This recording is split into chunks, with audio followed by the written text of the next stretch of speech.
Ibrahim Traore is the president of Burkina Faso. He's a military president.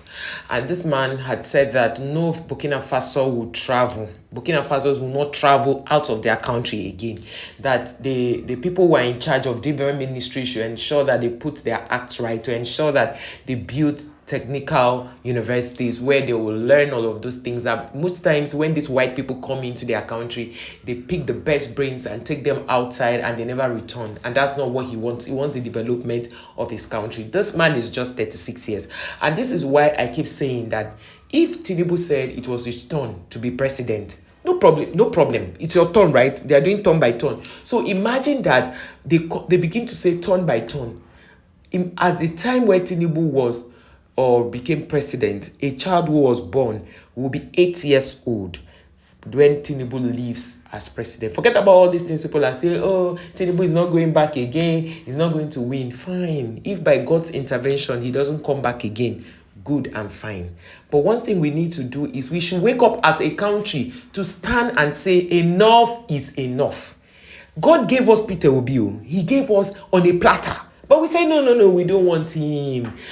We want this. You people divided the vote. Imagine if Atiku ceded his vote to Peter Obi, Kwankwaso ceded his vote to Peter Obi. They would have won this election clear. But greed will not allow them. For Christ's sake, Atiku, you have been vice president. We didn't see anything you did. Sir, please, what did you forget in the villa that you want to go and pick? You were vice president too. In the time where things were done, it was your president that was doing most of the work, and he even gave you some duties. It's not like at Buhari's time when he did nothing. We're not talking about Buhari's time when Buhari did nothing to allow Osibanjo to handle anything. Even when he traveled, he was on sick leave, Osibanjo did some moves. He came back and reversed it. We're not talking about that. In your time, Baba gave you a free hand to do certain things. But what happened? I hear what even made you fall out was when you were trying to be very, very greedy. That's Atiku. He wanted to take over all that. They say that time when you load recharge card, that's something you are adding. The money goes to the federal government, to the president and his vice, according to what I heard. And when you do certain other things, you are going to put a code, it was going to them. So they had that issue of who will take what and who will not take what. I don't care what that was. I don't care if that was a true picture of what happened, but the most important thing is that they fell out just the same way this man in Edo State fell out with Shaibu. When you look at all of this, you see that most African leaders, that is why most of these African countries had to leave ECOWAS. Because it doesn't make sense. You saw how most of these places like Mali, Niger, all of them, they went into military because it is beginning to look like the democracy that we preach. Are we even practicing democracy in Nigeria? No, we are not. Because the president who went out to protest severally is now telling Nigerians that protest is a crime. And the court said protest is not a crime, even though the court has been bought over. So they will do what? They will do the bidding of the president. But one thing I want people to understand is if you are a supporter of this bad government in Nigeria and you are watching this video, I want you to go back home and sit down and think and ask God to forgive you. I want you to seriously sit down and ask God to have mercy on you. Because Ibrahim Traore is saying that no Burkina Faso person will travel out again.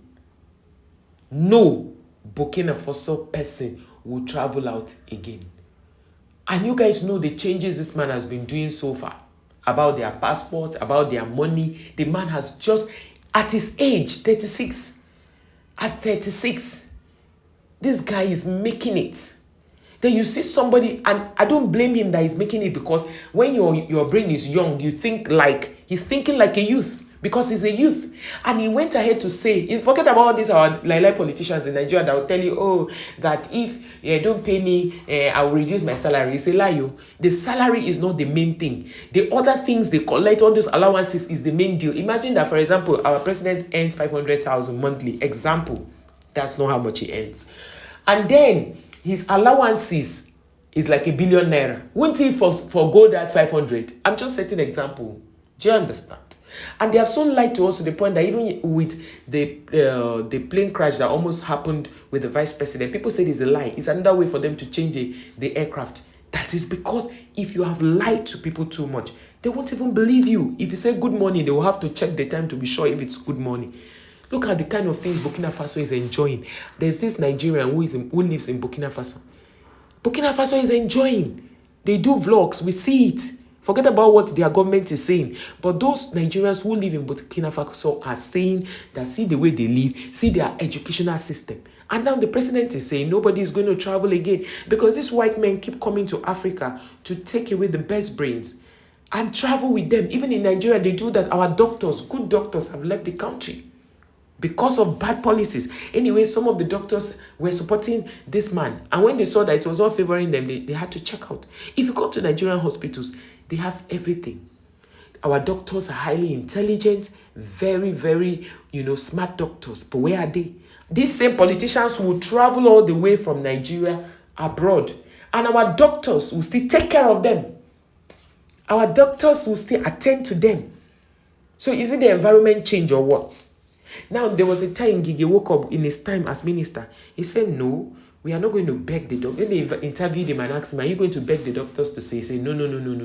Nigeria they still have enough doctors, enough nurses. I was just looking at the man. I'm like, is this man serious? One time my son was sick. We took him to the hospital. Man, that was when I knew that these people are really, really understaffed because they don't have enough staff. As a lot of people who have the qualifications have left the country. So when people come from outside the country, like when other people from other countries begin to disrespect Nigerians, I understand where they are coming from. Because they don't know that we are not the problem. Nigeria is not the problem. The bad leadership. The problem is the bad leadership. So look at what Ibrahim Traore is doing in his country. Africa is the best. And I see people saying, oh, they want to come back to Africa. They're Africans, but they were born outside the continent. They were born outside the shores of but whenever they stay back and look, do you know that these white people, they don't teach anything about Africa. They make the people believe that in Africa we live in thatch houses, we don't have beautiful houses, we don't even have good cars. But when they watch our videos, be it or the invent of Nigerians and other African countries going into content creating, the white men began to see some Africans in diaspora, some Nigerians in diaspora began to show them pictures of their place or videos of their place. They're like, really? Is this Nigeria? Is this Africa? Because one thing about them is that once you tell them you're going to Nigeria, they'll say, you're going to Africa? Why do you want to go back? Because they believe that in Africa there is no light. And that's why when I see some of these African countries fighting themselves, I'm wondering to myself, why can't you people come together and make the West know that we don't need them? Why can't you come together? Why can't we hold our leaders accountable so that they will know that, oh, this is it? We cannot joke with these people. Well, because they keep making us divide us. We live in division so that they will keep holding onto many of our resources. Do you know how many cocoa tons leave Cross River State in Nigeria abroad on a weekly basis? Do you know? On a monthly basis, do you know? Do you know the number of shea butter that leaves this country outside? Leaves Nigeria outside the shores of this country? Do you know how many Nigerians have big companies in the US, in Canada? Nigerians, do you know? So when you want to talk about Nigerians, when you want to talk and insult Nigeria, please differentiate the politicians from Nigerians.